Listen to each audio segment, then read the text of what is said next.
Andor episode 4. Fully enjoyed it, and it's still going strong. Whatever they did with Star Wars, please, let's keep it coming.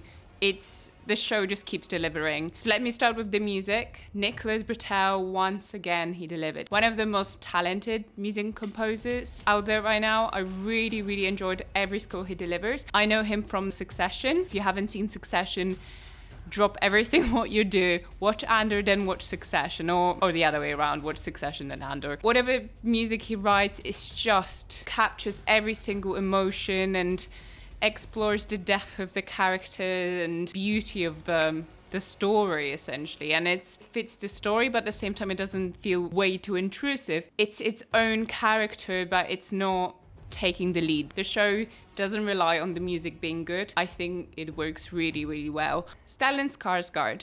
So we know him from dozens of good characters on the screen and variety of different personalities that he sort of embraced over the years. It's so weird to see him in Star Wars universe.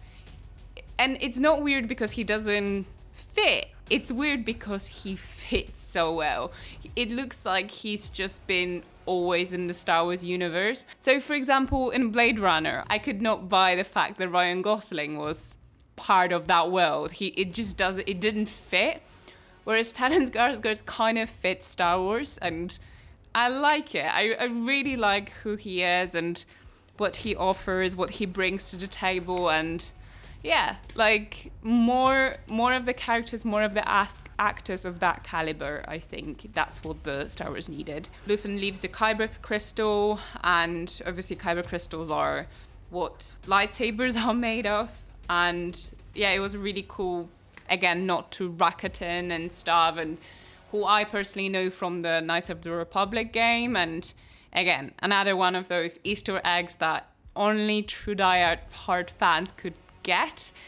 So, it's not a Darth Maul appearance, and it's all very sane, all very logical. We find out he's a double agent. He's a secret persona in the, I'm guessing it's Coruscant, but it's probably not. As it turns out, he's plotting and conspiring against the Empire as a art curator or art gallery director, which I thought was very interesting. That's where we also bombarded with so many different Easter eggs of different artifacts from different games. You could see like a Vader-inspired helmet, who obviously famously was taken from a samurai warrior suit and helmet. It was really amazing to be in that gallery, and I really enjoyed every second of it. But yeah, he meets Mon Mothma. Turns out she's the financier of the whole rebellion, which obviously is not even called rebellion then, but yeah, she's helping him out behind the scenes. Genevieve O'Reilly, she's returning from the Rogue One, and she's not the Mon Mothma I remember from The New Hope,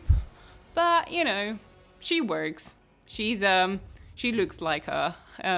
She's a lot more sturdier, I think that's the right word. Mon Mothma was pretty much like Galadriel, just a little bit more reserved, bit calmer. This Mon Mothma is, she still got age, she's young.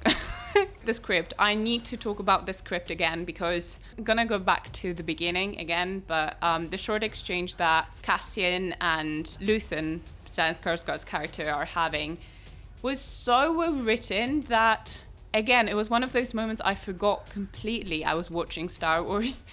It was very thoughtful, very deep, without actually being pretentious. So you also get to look into the politics of the Empire, different hierarchy, and different roles and different officers and like this office politics. It's very enjoyable, and again, as if Andor sort of established, we get to see a lot of information, a lot of insight into ordinary people's lives. So, seeing the offices of the Empire and how everyone's trying to climb up to the top to be the leader of the bad stuff.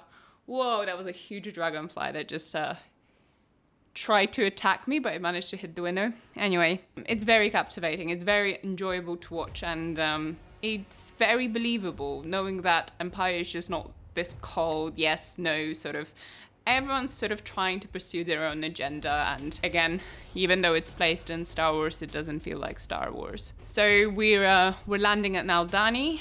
We have Fel, who's a new character, a very sturdy, again, another sturdy woman character, and very driven, very passionate, very territorial, and I don't know, I like it. I like that, we evolved from Princess Leia or Queen Amidala, aka Padme's sort of archetype of the Star Wars girl and stuff. So her conversation with Luthen only showed how even the good guys have emotions, how they can show anger, how they can be annoying, like showing actually the true experience of being a human. It's not all about following the codes and, being punished for falling in love or being angry. Like, again, sorry for bringing Skywalkers, but that's what we know Star Wars did to Anakin. There is more than right or wrong. You can get angry, you can be annoyed if it's for the right reason and within the limit. I'm glad that Andor's sort of retouching bases with those true experiences and feelings of what's it like to be human. Alex Lauter, who I know from The End of the Fucking World, brilliant actor again, and it just added a very interesting kind of spice. This episode was pretty much like its characters. It was full of emotion, full of just no bullshit. Like, Star Wars is no more bullshit. It's open cards and it's fair game, and I'm extremely, extremely looking forward to next week, and absolute pleasure to be reviewing good Star Wars shows again. Like and subscribe, and yeah, catch you guys next week. May the Force be with you. I'm not slipping. I've just been hiding for too long.